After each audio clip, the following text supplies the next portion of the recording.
Selamat sahabat. Saat ini saya mau membawakan tips kesehatan, mungkin 5 menit dalam dikit-dikit lah ya. Saya ditugaskan oleh Dr. Erik untuk membawakan tentang obesitas pada anak dan remaja khususnya ya. Oke, jadi kalau obesitas pada orang dewasa tentunya kita udah paham lah ya, maksudnya udah tahu seperti apa. Nah, sekarang ini obesitas pada anak dan remaja memang berbahaya. Obesitas pada anak dan remaja, nah nanti kita bahas. Oke, jadi situasi overweight atau berat badan berlebih dan obesitas saat ini, untuk definisinya sendiri kita harus tahu ya, kalau kondisi overweight atau obesitas itu merupakan suatu akumulasi lemak yang abnormal atau berlebihan yang dapat mengganggu kesehatan. Biasanya ini diakibatkan oleh ketidakseimbangan antara kalori yang masuk sama kalori yang keluar. Nah, bagaimana kita tahu kalau anak atau remaja itu dia sudah mengalami overweight atau obesitas? Oke. Ya. Yang pertama, cara yang harus kita tahu untuk mengetahui anak itu udah overweight atau obesitas sama seperti dewasa. Kita cari tahu dulu indeks massa tubuhnya atau BMI atau body mass index. Nah, kalau pada anak-anak itu setelah kita tahu indeks massa tubuhnya, nah setelah itu kita akan masukkan dia ke kurva. Nanti ada namanya kurva WHO, ada namanya kurva CDC.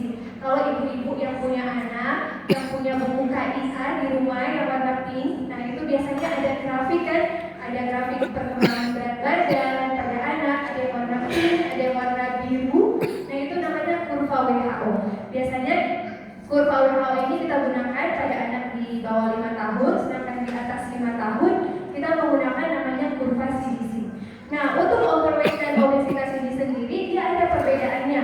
Nah, nanti pada saat kita udah menghitung IMT-nya, jadi cara menghitung IMT-nya ini dari berat badan anak dalam satuan kilogram dibagi dengan tinggi badan anak dalam satuan meter pangkat 2. Jadi misalnya ibu punya anak beratnya 12 kilo, tinggi badannya 80 cm. Berarti 12 kilo dibagi karena dia 80 cm, kita pindahkan ke meter, jadi dibagi 100, jadi 0,8 pangkat 2 ya, seperti itu. Terus nanti dapat IMT-nya dalam bentuk 20, ada 18. Setelah itu baru kita masukkan ke kurva. Nah, ini ada contoh kurva WHO yang warna biru yang sebelah kanan dan kurva CDC yang sebelah kiri. Nah, ini warna biru karena untuk anak laki-laki. Biasanya kalau anak perempuan nanti kurvanya yang warna pink. Nah, setelah itu kita plot di sini. Misalnya di situ ada ini kan umur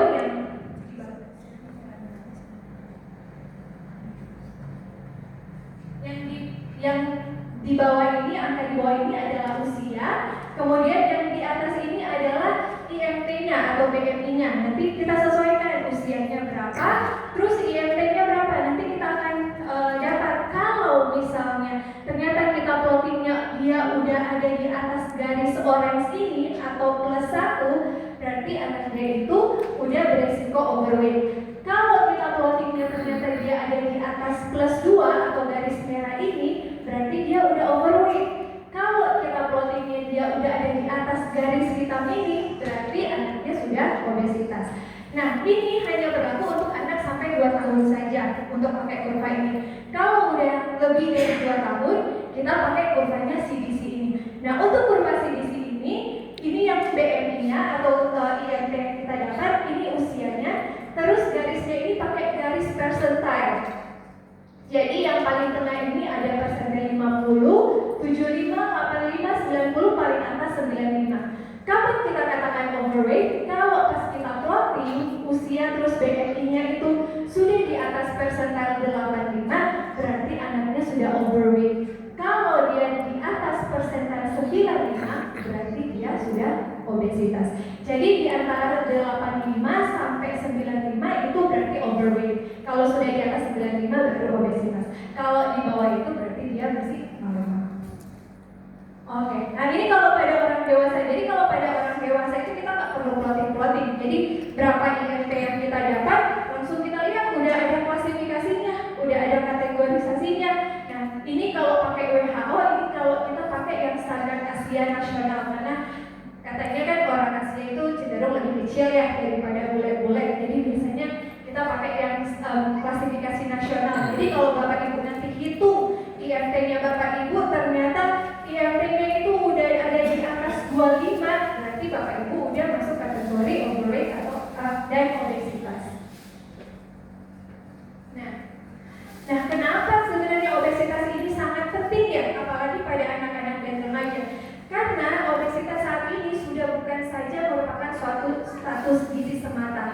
Tapi dari WHO semenjak tahun 2024, obesitas ini sudah dikategorikan sebagai suatu penyakit. Nah, ini kita kenal dengan namanya triple malnutrition. Jadi kadang-kadang kan kita orang tua berpikir, oh malnutrisi itu kalau anaknya gizi kurang, pendek. Jangan salah, obesitas pun itu sudah termasuk dalam malnutrisi. Dan yang paling banyak di dunia ini ternyata malnutrisi itu adalah stunting atau pendek, kemudian wasting atau gizi kurang, dan juga obesitas termasuk di situ. Ada 37 juta anak di dunia ini yang mengalami obesitas.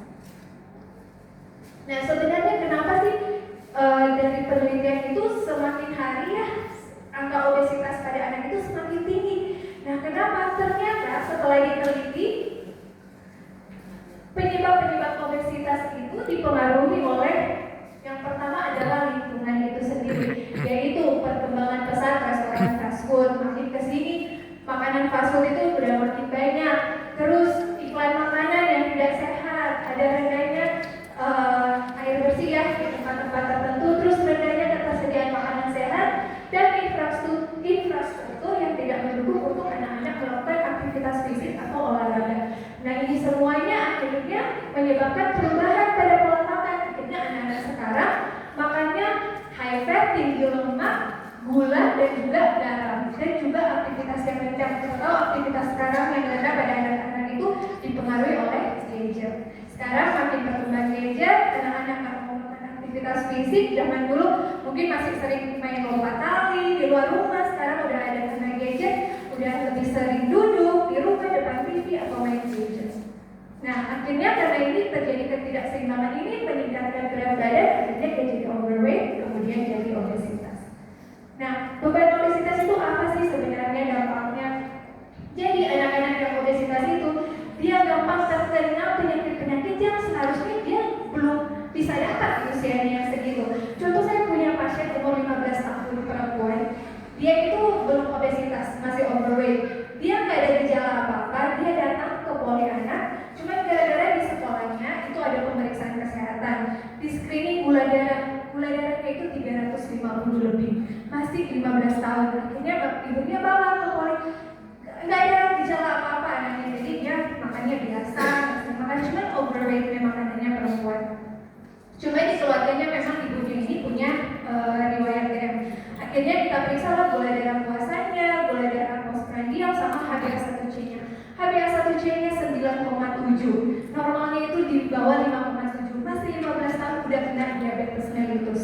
Diabetes mellitus tipe 2, kan biasanya pada anak tipe 1 ya, karena kalau tipe 1 itu memang bawaan karena produksi insulinnya, pabriknya yang bermasalah. Tapi kalau tipe 2 ini biasanya karena pola hidup, karena resistensi insulin yang disebabkan pola hidup yang tidak benar.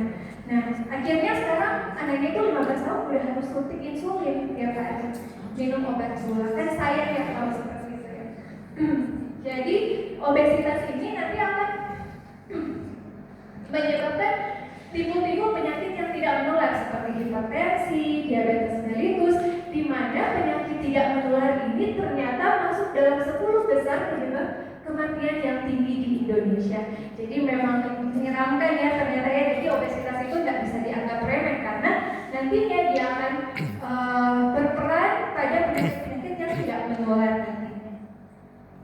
Nah, menurut penelitian, kalau anak itu lahir dari salah satu ya ayah obesitas atau enggak ibunya obesitas, dia sudah mewariskan resiko obesitas sebesar 30%. Kalau dia lahir dari ayah dan ibu dua-duanya obesitas, berarti dia berisiko obesitas sebanyak 90%. Jadi kalau kita mau anak kita punya genetik yang bagus, itu harus dimulai dari diri kita sendiri.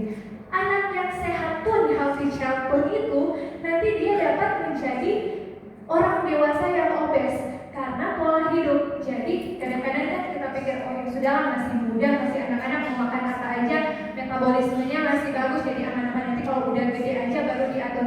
Jangan, karena apa yang kita pupuk di waktu kita masih anak-anak, waktu masih muda, itu yang akan kita tuai di saat kita sudah dewasa. Jadi anak yang udah masih nggak obes nih, masih healthy, tapi karena keseringan main gadget, makan fast food, akhirnya dia mulai jadi anak yang obesitas ringan malas tuh, naik tangga aja malas karena merasa cepat lelah. Akhirnya dia jadi dia anak yang obesitas sedang.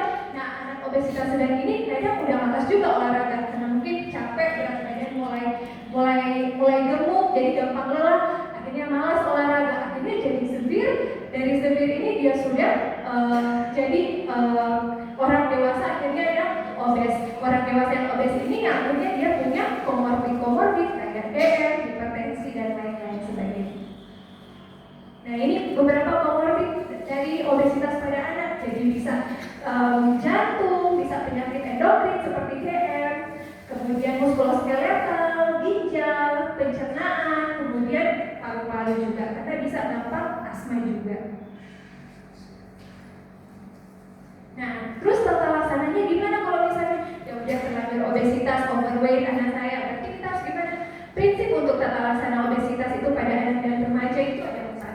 Jadi yang pertama harus dilakukan secara bertahap. Jadi kita nggak langsung dulu harus minum obat atau apa, enggak. Kita mulai dulu dengan tahap pertama, pola makan, aktivitas fisik, perubahan perilaku. Kalau ini udah nggak mempan lagi, terus udah ada komorbidnya, baru biasa kita masuk dalam terapi farmakologis. Langkah awalnya itu kita harus cari tahu dulu berapa sebenarnya BB ideal, berapa BB idealnya, terus kita kasih motivasi, terus kita target kita harus mencapai BB ideal. Tapi untuk mencapai BB ideal itu kita nggak harus langsung instan ya, jadi ada prosesnya. Nah, target utamanya itu gaya hidup harus diubah, kebiasaan makan diubah secara permanen, sehingga kita cuma tidak berpikir untuk menurunkan berat badan aja, tapi kita berpikir untuk menjaga pola hidup yang sehat. Nanti penurunan berat badan itu akan mengikuti. Kemudian target selanjutnya, kalau kita udah mencapai berat badan yang ideal, kita turunkan massa lemak, kemudian meningkatkan kesehatan dan kualitas hidup untuk mencegah komplikasi selanjutnya. Oke, jadi ini makanan-makanan apa berarti yang bisa kita konsumsi pada anak-anak misalnya udah obesitas. Jadi ini kayak traffic lights ya. Jadi ada makanan yang green atau go, berarti ini kalian mau makan sebanyak apapun nggak ada masalah. Itu biasanya seperti itu, dan tulisannya buah-buahan, sayur-sayuran, biji-bijian, itu mau makan sebanyak apapun, no limits katanya. Jadi boleh. Terus yang yellow ini bisa dimakan tapi dengan limitation. Jadi tidak boleh banyak. Jadi harus tidak boleh banyak. Jadi ada batasannya. Itu biasanya kalau kita makan salad terus ditaruh mayonis kayak gitu. Jadi kan itu udah pakai mayonis. Itu boleh tapi tidak boleh sering, harus terbatas seperti itu. Jus buah pun di sini dikatakan 100%, jadi 100% jus buah, jadi bukan tambah gula dan lain-lain sebagainya. Biskuit boleh, tapi yang rendah gula juga, yang fat free juga. Yogurt juga bisa, tapi dalam limitation. Kemudian yang merah ini yang sama sekali tidak boleh dimakan. Fried food, croissant, sama yang suka makan. Tapi di Wuhan sih saya lihat dari obesitas ya. Jadi puji Tuhan semuanya sehat-sehat karena sudah menerapkan pola hidup yang benar. Dan kemudian daging merah seperti itu. Nah, itu adalah segala sesuatu makanan yang sama sekali tidak boleh dimakan.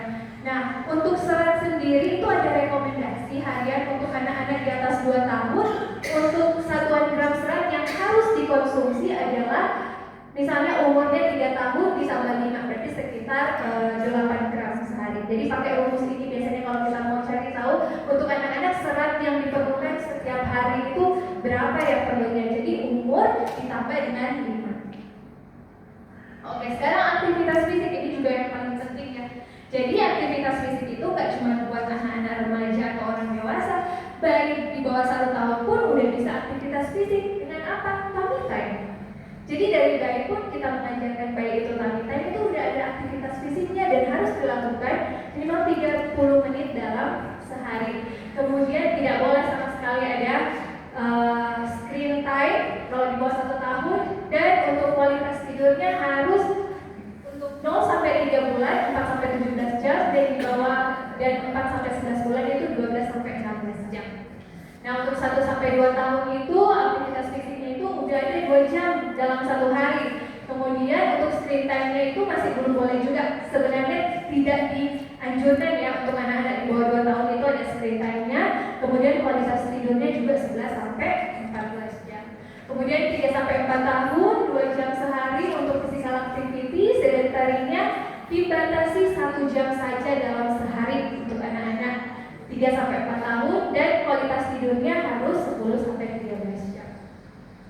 Nah, untuk anak-anak yang sudah 6 sampai 17 tahun itu aktivitas fisiknya itu minimal 1 jam sehari dengan 3 kali seminggu harus ada aktivitas berat. Entah itu dia mau olahraga renang, mau climbing, mau angkat beban. Untuk remaja-remaja udah ada harus aktivitas aerobiknya, muscle strengthening, sama penguatan tulang. Nah, untuk durasi tidur yang dianjurkan ya oleh WHO itu ada kayaknya seperti yang tadi ya. Jadi kalau misalnya udah remaja itu 8 sampai 10 jam. Jadi ada di sini. Oke, yang paling penting itu dalam tata laksana obesitas itu adalah modifikasi perilaku. Jadi pola hidup kita, cara makan kita, cara kita. Jadi paling sering sih ini pengendalian diri itu yang paling kurang ya. Jadi kalau misalnya lagi ada di pesta, udah kumpul sama teman-teman, kumpulnya di KFC atau McDonald, makannya udah karena kan badan teman-teman gak enak kalau misalnya makan. Jadi sebenarnya itu lebih ke pengendalian diri masing-masing. Oke, ini saya cuma mau singgung sedikit. Sekarang tuh udah ada obat untuk obes. Ini bisa digunakan pada remaja dan orang tua sekarang, namanya Wegovy. Jadi awalnya itu dia tuh sebentuk suntikan karena obesitas itu sudah masuk dalam kategori penyakit. Jadi di Amerika sana mereka bikin akhirnya udah ada di Indonesia jenis obat ini, obat buat orang-orang yang obesitas. Nah biasanya itu suntikan ya, tapi sekarang udah ada pilnya. Nah obat ini dia fungsinya untuk menahan nafsu makan, menahan keinginan nafsu makan, terus dia meningkatkan rasa kenyang, memperlambat pengosongan lambung dan mengatur kadar gula darah. Tapi tentunya setiap obat itu pasti punya efek sampingnya. Efek sampingnya juga banyak, bisa bikin diare, kembung, lemah, pankreatitis, fungsi ginjal menurun, dan ozempic face namanya. Jadi kulitnya kendur karena penurunan berat badan yang drastis. Jadi daripada kita sampai di tahap yang harus pakai obat, mendingan kita ikut tahap-tahap pola hidup sehat dan juga modifikasi gaya hidup. Untuk pencegahan tentunya yang paling penting adalah New Start yang selama ini kita pegang ya. Jadi semua yang saya bahas di awal itu sebenarnya ada semuanya di New Start ini. Jadi ada nutrisinya, nutrisi yang berlebih bikin obesitas, sehingga nutrisi yang tepat itu membantu berat badan. Exercise, olahraga seperti yang disinggung tadi juga sangat penting untuk meningkatkan pembakaran kalori. Sehingga kalori yang masuk tidak lebih banyak daripada kalori yang keluar. Air ini membantu metabolisme dan rasa kenyang sehingga kita mengkonsumsi minuman manis yang berkalori tinggi. Kemudian sinar matahari ini sangat penting untuk proses pembuatan vitamin D. Jadi vitamin D ini juga penting untuk metabolisme dan hormon pertumbuhan, sehingga kalau kita jarang terpapar sinar matahari, cuma sering nonton di rumah, jadi resikonya juga lebih tinggi. Kemudian temperance, nah itu yang tadi pengendalian diri itu sangat penting, mengontrol asupan kalori dan kebiasaan makan. Kemudian air, udara yang bersih itu memberikan mendukung aktivitas fisik dan kesehatan dan juga istirahat. Tadi kan kita udah rekomendasi tuh jam-jam istirahat untuk sesuai umurnya harus berapa jam. Ternyata karena istirahat yang cukup ini juga membantu, apalagi anak-anak itu hormon pertumbuhan itu selalu dihasilkan di jam 11 sampai jam 2 malam. Jadi, dan itu dihasilkan pada saat anak itu sudah tidur lelap. Jadi biasanya tidur lelap itu didapatkan setelah 2 jam anak itu tidur. Jadi kalau anaknya tidur jam 10 malam, otomatis dia udah melewatkan hormon pertumbuhannya. Makanya anak-anak itu dianjurkan tidurnya paling lama itu jam 9 malam. Kemudian sehingga ya sebagai seorang Kristen ya kita selalu berserah pada Tuhan. Tuhan sudah kasih kepada kita cara-cara bagaimana supaya kita bisa hidup sehat. Jadi itu kalau kita ikuti dengan baik pasti akan menghasilkan hasil yang baik. Terima kasih, semoga bermanfaat buat kita semua. Amin.